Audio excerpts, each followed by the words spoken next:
What's up guys? Trader Supremo here. Magandang balita mga kapatid. No, rebranding muna tayo, no. So, dati ang tawag po natin ay weekly Bitcoin price analysis. Ngayon babaguhin po natin para medyo unique. So, papalitan po natin ng Bitcoin Pinoy, ano. So, ito po ay weekly analysis natin sa mga large caps, ano. Like, syempre main coin, Bitcoin, Ethereum, Solana, XRP, and then BNB, no. So, pwede natin dagdagan, medyo minsan dadagdagan ko, no, minsan possible na ano, no, na lagyan ko ng low caps, ano, pero syempre yung mga main coins lang na tinitrade ko, nakabisado ko na, ano. So ngayon, ano, isa pang major announcement mga kapatid, ano. So ngayon meron pong crypto exchange na nakikipag-partner sa atin, no. Ito po ay yung OKX, ano, OKX, ano. Ito pong OKX ay isa sa mga top trusted na crypto exchange sa buong mundo, no? So baka medyo hindi pa po kayo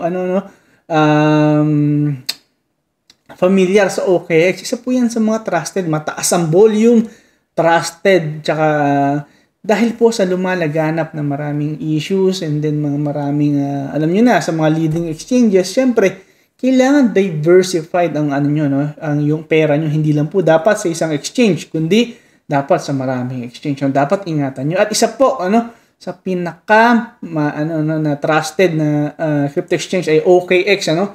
So ito po ay isa po sa nilalagyan ko ng pera na bukod sa mga leading exchange, ano. So okay, simulan na natin tong Bitcoin price analysis natin, ano, o yung Bitcoin Pinoy natin, sorry, ano. Ulit, ano, itong OKX po ay nakikipag-partner na sa atin, ano. So kailangan nyo po itong suportahan dahil sinusuportahan po niyan yung mga traders, ano. Mga traders, ano, hindi po mga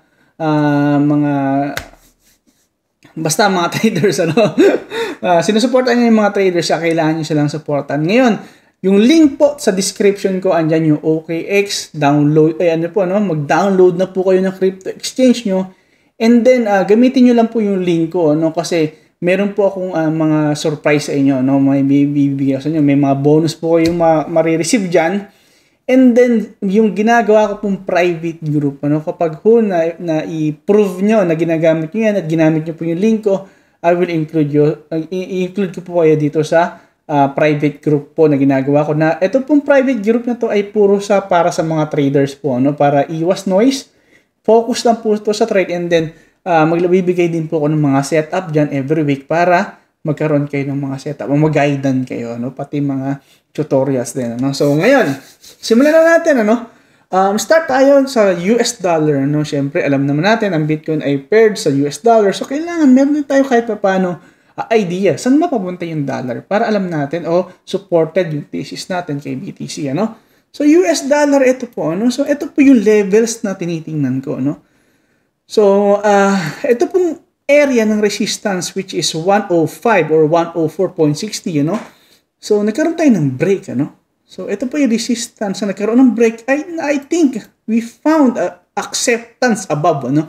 So meron na acceptance above nung ng resistance, so magiging support, ano. So ngayon, ito po yung dalawang scenario titingnan mo. So bullish and bearish. Tandaan niyo po, lagi dapat meron kang bullish tsaka bearish scenario para kapag ka po kumbaga, yung price nag-print na, hindi nakita mo, okay. So bullish pala, no. So ngayon, alam mo yung gagawin mo. For example, naka-short ka, alam mo yung gagawin mo. Okay? So alam mo kung kailan ka mali at alam mo kung kailan ka tama at kailan ka magsa-size up ng trade, ano. So dapat mahalaga po, dapat alam mo yung bearish and then bullish scenario, no. So, bullish scenario po, since nagkaroon na tayo ng reclaim ng acceptance above ng resistance, ito po will act as a support, no?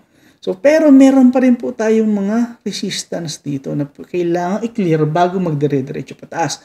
Ngayon, once po yung price nag-trend dito o magkaroon tayo ng continuation dito sa area na to, possible na i-take po itong area o quarter level nitong range ko, no, which is 110, ano? So, pwede po may possibility. Once po ito yung mangyari, magkakaroon po tayo ng US dollar up. So, ano mangyayari po sa Bitcoin? Possible down, ano? So, yun po yung mangyayari sa Bitcoin, down. Ngayon, ano po ba yung thesis natin kay Bitcoin, ano? Kung ganun. So, punta po tayo kay Bitcoin, ano? So, kung papansin mo, last cycle, ano? Kung mapapansin mo, so, sa month ng September, nagkakaroon talaga tayo ng drop, ano? So, kailangan natin yan i-consider, no? So, gaya po na sabi ko dati, no? So, second half po ng taon, nagkakaroon po talaga tayo ng drop, ano? So, papansin mo, ito po yung second half, ano? So, from July, and then, ito po yung start ng July, ano? July, and then nagkaroon yung nakita mo, dire-diretso pababa. So, syempre, mag-chop po yan kasi ranging po tayo, gaya po na sabi ko, after po ng bear market, meron po tayong tinatawag na sideways market or ranging. Kaya po meron tayong tinatawag na macro range, ano? So, hindi po imposible yan, ano, sa mga kapatid.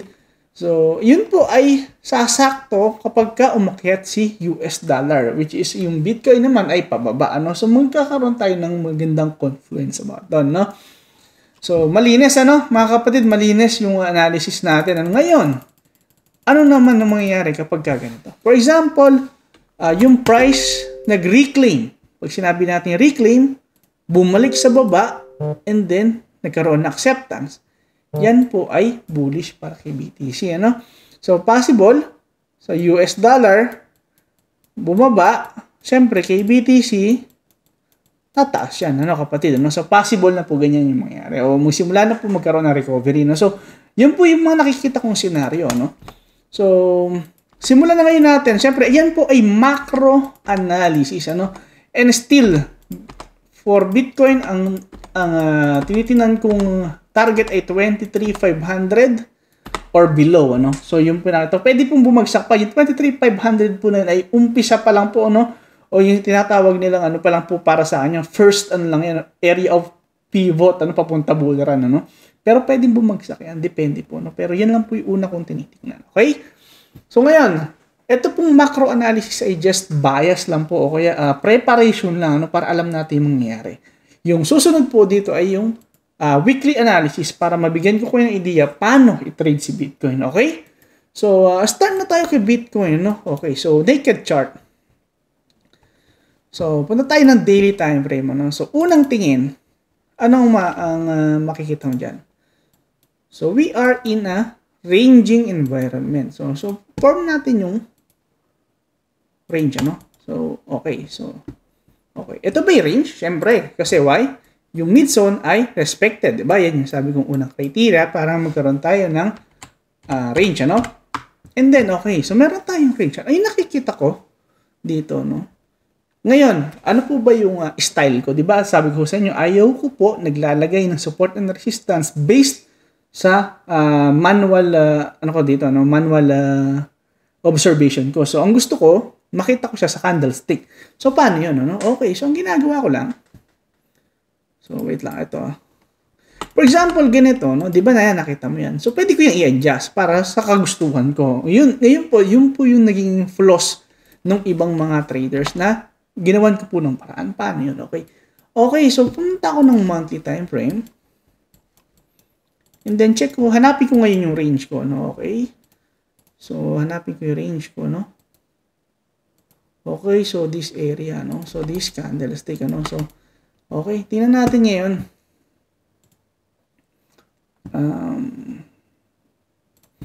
Yan.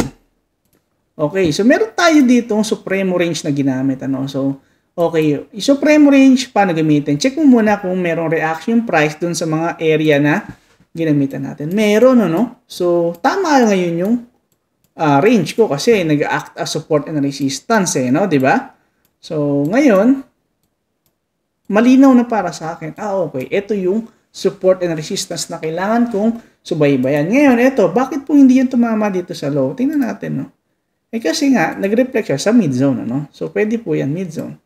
Dito rin, mid-zone, ano? So, nakita niyo ba? So, yun po yung yung kagandahan ng strategy natin, okay? So, ngayon, ito yung nakikita kong playground natin ngayon. Nasaan ngayon yung price ni Bitcoin?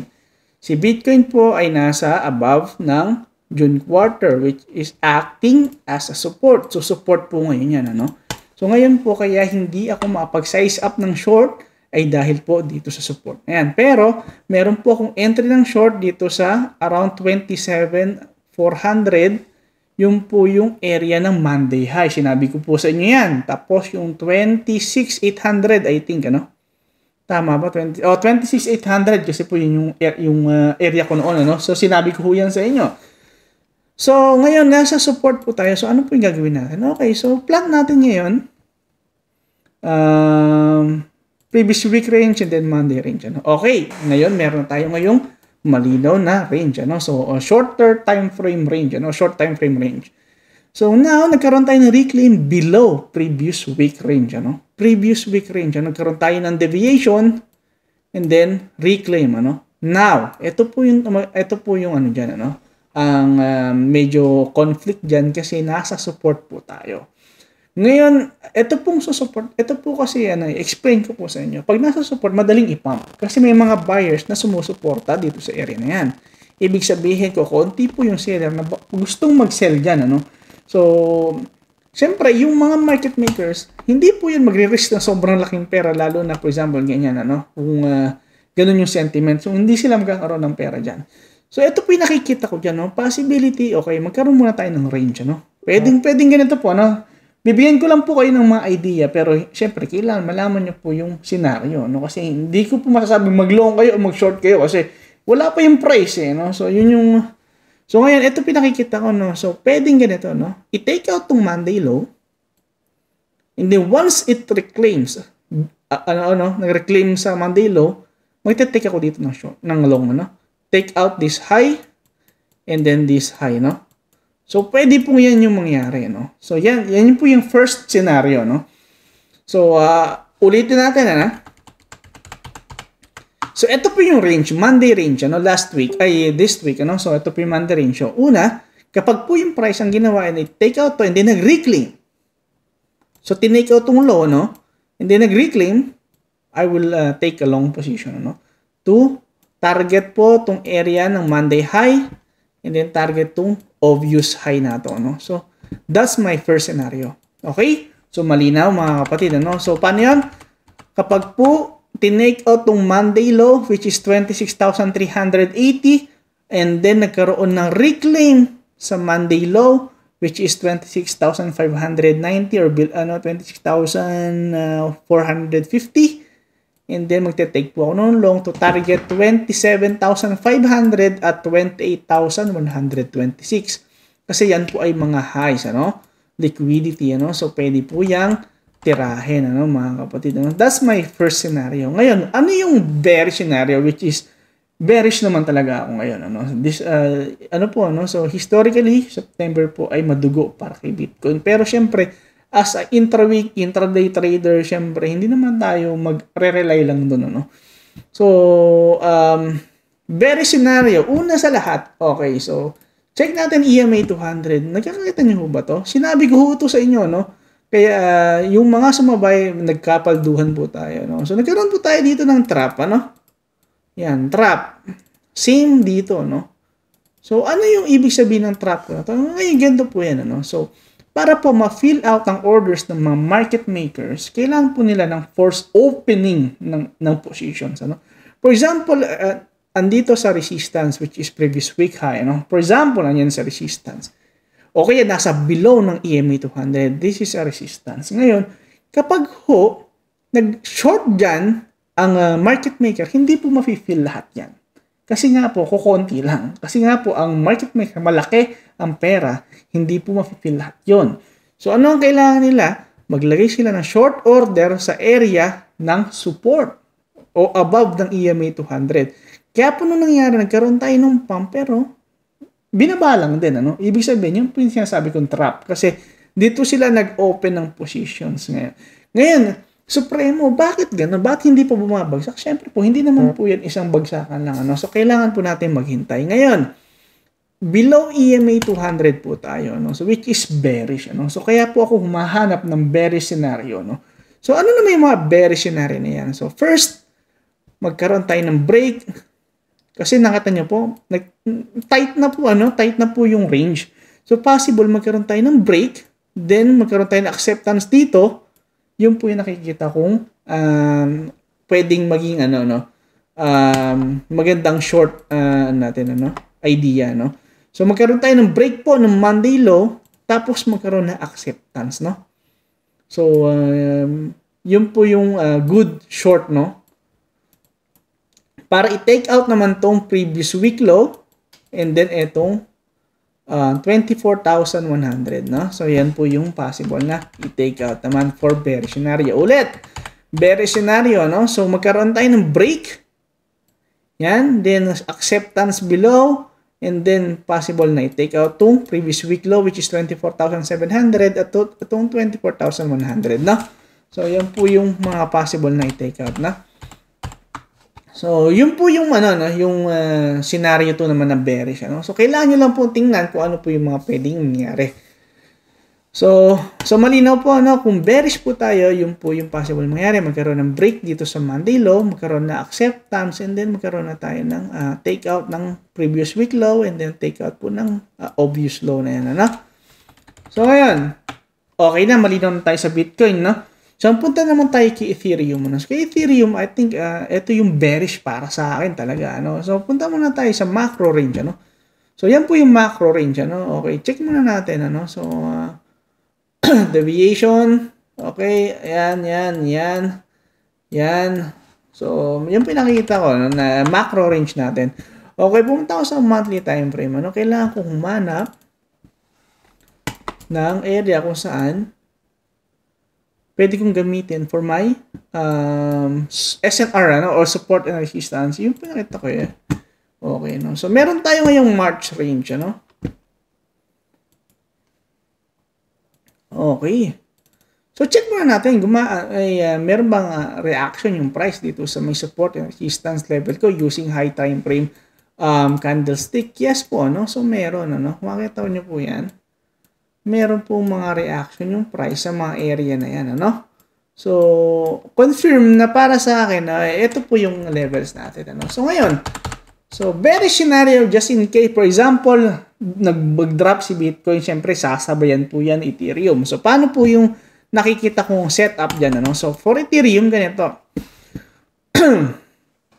So, previous week high, nagkaroon na tayo ng acceptance, ano? And then, previous Monday range, nagkaroon tayo ng acceptance below, ano? Below. So, bearish na ho yan. So, ito na lang po hinihintay ko dyan, ano? So, break, take out tong previous week low, and then take out, ano? Medyo malapit, take out na to, ano? So, dito po ako maghahanap ng long, ano? Just in case, magkaroon tayo ng, yan, ano? Pwede natin target to, ano? So, bearish po muna tayo, no? Kasi nakita nyo naman po, below Monday range, below previous week high, and then possible below ano na to, no? Ayan, below monthly and weekly open na, no? So, bearish na po saan kay Ethereum, ano? So, ang kay Ethereum nakikita ko ay possible mag-drop na to para take out ng previous week low and then 1490, ano? So, yun po yung nakikita ko, ano? Ngayon naman, ano yung bullish scenario kay Bitcoin? Ngayon po, ang bullish scenario kay Bitcoin, magkaroon tayo ng reclaim dito sa 1613, and then take out to Monday high, and then take out tong 1736. So, yun naman po yung bullish scenario niya, no?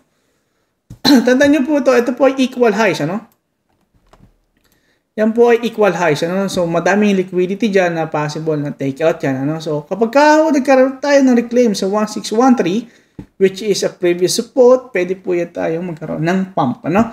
So, yun po yung mga scenario nakikita natin, ano? So, malinaw naman po.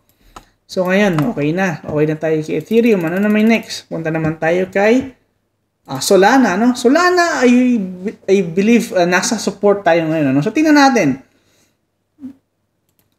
Okay, ano? So, ito po yung range natin, ano, na tinitingnan ko. Ito po yung high time frame range, kaya po pwede kayong pumasok sa mid, ano? Depende na kung nasa taas ba o nasa baba. So, hindi po to applicable sa may short time frame, ano natin, ano, na levels o supreme range natin. Ano? Ito po ay high time frame key levels na ginagamit ko po na mag-act as a major support and resistance. Kaya pwede po kayo pumasok sa mid, ano? Okay? Okay, nasa above po tayo ng range mid, ano? Nakita niyo po, nag-act po as a support. Kaya nga ho, sabi ko sa inyo sa post ko, acceptance below red line is a good short.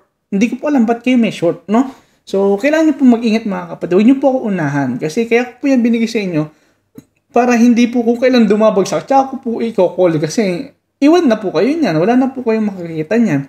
Kaya nga po binibigyan ko kayo ng idea. Okay? So ngayon, ito po, ano, acceptance below this range mid ay carnage para kay Solana. For me, ano? So that's my setup. Pagka bumagsak si BTC, ito po yung isa sa magandang short, ano. So bakit, ano, previous week range, nagkaroon na tayo ng pumalob na pero na-reject, ano, dahil nga po, ito pong supreme range is acting as a support. So kailangan po nating mag-ingat, ano. So ano po yung sabi ko? So pag po yan nagkaroon na acceptance below red line, yan po yung magkakaroon tayo ng, nakita nyo po ba yan? Ayan. Mga liquidity po yan, ano, mga kapatid, ano, pwede pong sagasaan yan, take out tong low, and then ito pong mga obvious low na yan, ano. So yan po yung mga nakikita ko. Ano, for me, still, target ko po 15.97 sa short term o sa swing trade. So,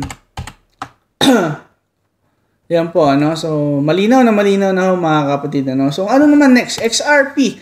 XRP, tingnan nyo po ito, ano. So, XRP ay napaka-easy lang po na to, ano. So, ito po yung nakikita kong range, ano. Yan, ano. Ito po ay dahil sa SEC na, na lawsuit na nagkaroon tayo, nanalo ata tayo, ano. So, hindi po ako magaling sa fundamentals, ano. Kapag may fundamentals, nakikinig lang po ako sa ibang traders, ano. More on technical analysis lang po ako, no. So, pumasok lang po tayo sa range, ano. Ngayon, okay, sige, analyze na ngayon natin kung nasan tayo, no. Tanggalin natin to, balik natin to, yan. Okay, ano, so nasa range lang tayo, ano. So, ito po ay acting as a support, kaya po siya nagpapump, mga kapatid, ano. So, ngayon, ito po hindi ko ginagalaw kasi nasa mid-level po ng range, ano. And alam nyo po na hindi ko po yung ginagalaw kapag andyan, ano. At ito nga po yung nasa support tayo, no? Pero tingnan muna natin yung EMA 200, okay? Okay, no? So ito po yung mag-a-act dyan as a resistance, ano? So magkaroon tayo ng rejection sa area na to, good short, no? So tingnan natin ang range natin, no? Okay, ano? So good, so no? So ito nga, no? So same as Solana, nasa above tayo ng previous week high, no? So medyo bullish yan, ano? Pero ito po tinitingnan ko, nasa below tayong EMA 200. So ito yung gusto kong setup. For example, nagkaroon ng pump and then tinake out to, or hindi man, bumalik lang, nagkaroon ng deviation, ano? So short ko po yan. That's my trigger. TP1, then TP2, and then possible TP3 dito sa low na to, no? So maganda yung kay XRP, no? So yun po yung kay XRP. Ano naman yung kay BNB? So, last po ay si BNB, no? Si BNB, ito po ay, tandaan nyo po, no? Si BNB never po yan sinort, no? Kasi lagi po ako nagkakaproblema pag sinort ko si BNB, no? So, kailangan nyo rin po kilalanin yung coins nyo, no? Bakit? Kasi ito po yung CC, manipulated po itong BNB. Hindi niya po yan hahayaan bumagsak. Pero, siya po ang pinaka-ugly dito sa may, nakita nyo po yan, dyan pa lang po kitang-kita nyo na, oh. Inefficiencies po ito, no? Nakita nyo yan? So, pag yan nag-drop, dulo po ang abot niya, no? Pero, tandaan nyo po, no? So, sisi po yan, hindi niya po hahayaan na bumagsak po yan. Manipulated niya po yung supply niya, no? So, hindi po niya hayaan yan. So, ngayon, ano yung nakikita ko? So, tinitingnan po dito, yung bullish scenario, no? Tandaan nyo po, hindi ko po siya sino-short, pero nilolong ko, no? So, paano yun?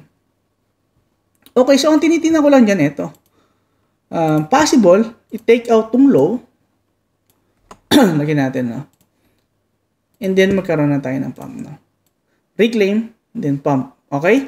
So, yun yung nakikita ko dyan. Ngayon, himay-himay natin sa shorter time frame.